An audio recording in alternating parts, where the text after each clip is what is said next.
Let's talk about how you can increase your effectiveness as a private music teacher. Hi, I'm a music teacher, and this is my life.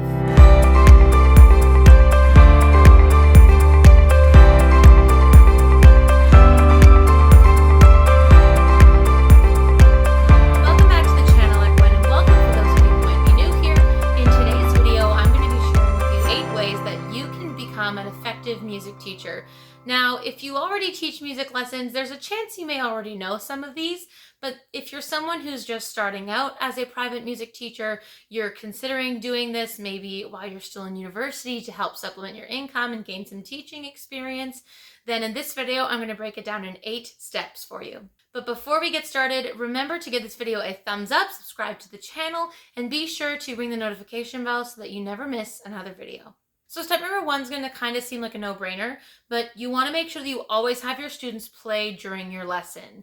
I know that for some people you're thinking, well, isn't that obvious? But sometimes, especially if it's a really short lesson, like just half an hour, you'd be surprised at how much you can fill that time with just talking. And then the lesson doesn't end up feeling as productive. The student feels like they didn't really get the chance to play as much and get as much feedback from you. And also, just by listening to your student, you can tell fairly quickly whether or not they are sticking to the practice routine that you gave them or suggested, if they're falling behind, or if they're just not practicing between lessons. It also makes the lesson a lot more fun for them. The whole reason they're there is because they want to learn their instrument and they think that you are the teacher who can help them with that. So the more they play, the better your feedback will be and the more fun the overall lesson will be for both you and the student. Step number 2 is to introduce music theory in small doses. Now, the way that I approach this in my music lessons is I will actually do this as it comes up in the music, except when it comes to scales, but I'll get to that in a little bit. So when I say small doses, to use my lessons as an example, I am currently teaching an elementary school age student saxophone lessons. She's at the beginner level. And so when we see, for example, accidentals, a new note pop up, where it is on the staff, we talk about note names in the treble clef and how we can tell what a note is just by looking at it on the clef. Or maybe we encounter a new rhythm. So for example, we were looking at whole notes last week and we were talking about how typically a whole note gets 4 beats. We talked about counting. And so all of those things, when they come up naturally in conversation, the student's able to understand how it actually applies to them. If you arbitrarily start bringing up music theory concepts and they think to themselves, when am I actually going to use this? They're less likely to engage and buy into that. So you want to make sure that you're bringing up in small doses. Also, it gives them more time to absorb the information, to practice it in the things that they're playing, and then it also helps them better understand it the more that they practice and use it. So it helps them engage and buy into it and learn and understand it for a long period of time. Step number 3 is to align the lessons and make sure that they work well for your students' skill level and goals. Now, the way that you're teaching a beginner is not the way that you're teaching someone who is, say, trying to prepare for a university level audition.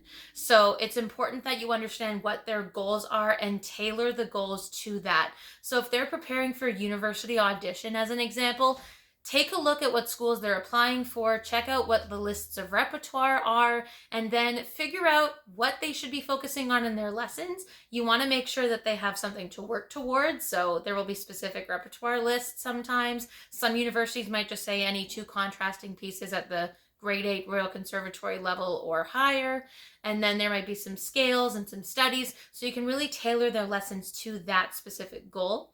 If you're teaching, say, beginners or intermediates, then maybe you could focus more on some of the music that they're playing at school. Maybe choose some solo repertoire that's appropriate for their level and have them work towards that goal. Include some scales in their warm-ups or long tones in their warm-ups. That's a great way to get their embouchure warmed up. You want to make sure that you don't push beginners too quickly because they may feel a lot of pressure and feel like they're just not capable or ready. And you also don't want to bore your more advanced students. So make sure you align their lessons with what their level and goals are. Step number 4 is to find the tools that will help supplement your lessons. Now, for someone who teaches wind instruments, I'm thinking of things like tuners, metronomes. I have a saxophone stand where I can keep my saxophone together, but I have a place to put it without it touching the floor. Maybe if you're someone who teaches virtual lessons, you could record practice tracks, and having a recording software where you can record those and then send them to your students can be helpful. If you're someone who wants to maybe have a program where you're able to edit things together and have kind of like a jam session.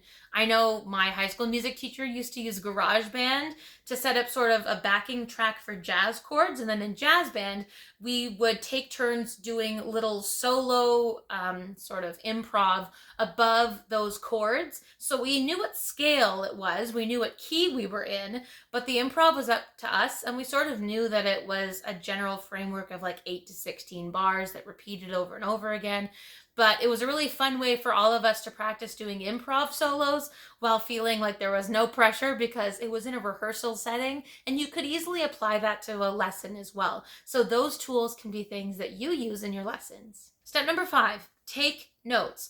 What I have my students do, and this is actually something that my university flute professor would do, was she would have me, as the student at the time, bring a notebook with me to lessons, and she would hang on to it for the entire lesson.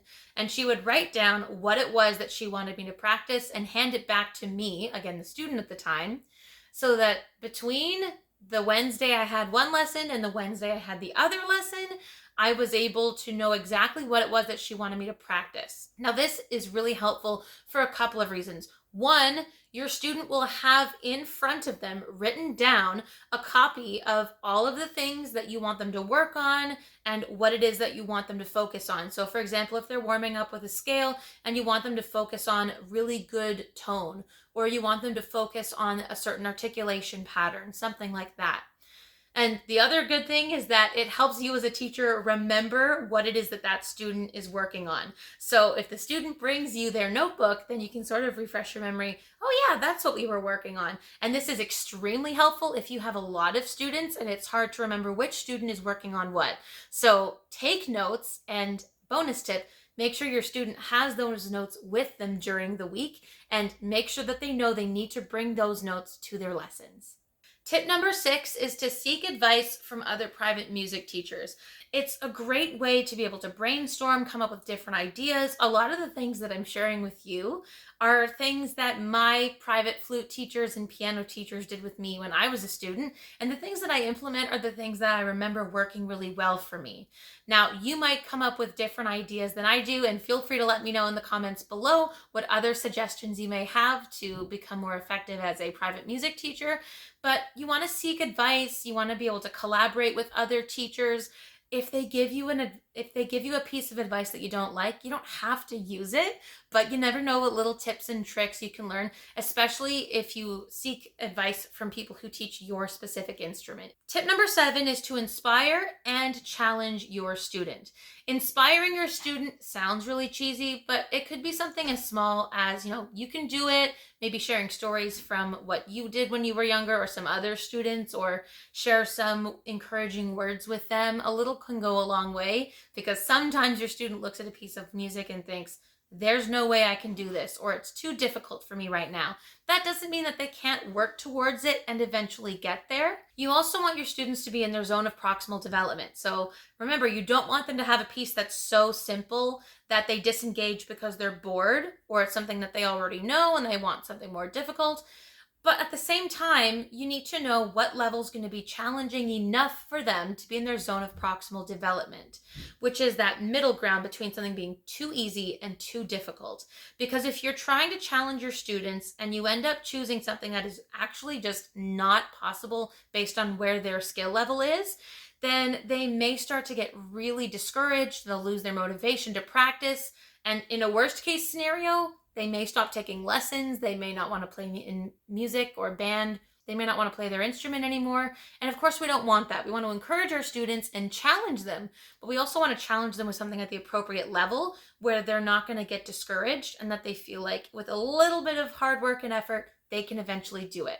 And the last tip, number 8, is to be confident with your skills and abilities. Sometimes as teachers, we can get a little bit of what's called imposter syndrome, where sometimes we doubt our own skills and abilities. But if you're someone who, for example, is going to university for music, or you're someone who takes private lessons right now and you feel comfortable teaching that instrument, you want to trust that the skills and the abilities that you have and your experience will be of value to the parents of your students if they're younger, or your adult students. You want to make sure that, of course, you're keeping up to date with different resources that are available and best practices for teaching and running your private music business, which I can leave a link to below, where I talked all about how to launch your music teaching business.